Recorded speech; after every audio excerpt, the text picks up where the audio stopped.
અમદાવાદના રાણીપમાં આવેલી નિશાન સ્કૂલ છે એ રામમય બની ગઈ છે।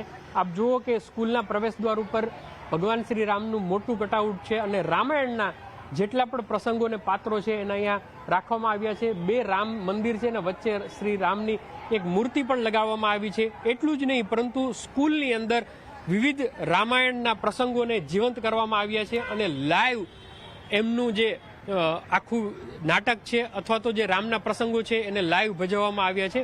સ્કૂલના પ્રિન્સિપલ વિષ્ણુ પટેલ સાહેબ છે।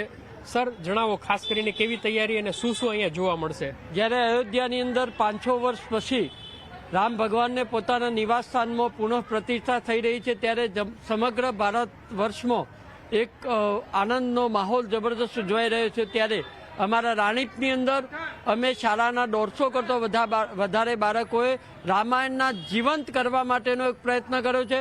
સમગ્ર અયોધ્યા અહીંયા ઊભી કરવામાં આવી છે અને તમામ બાળકો અયોધ્યામય અને રામમય બની અને એક જીવંત જોરદાર પ્રદર્શન પબ્લિકની સમક્ષ મૂકવા જઈ રહ્યા છે।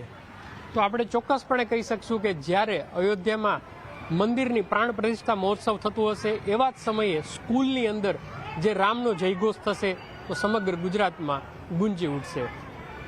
કેતન જોશી, અમદાવાદ।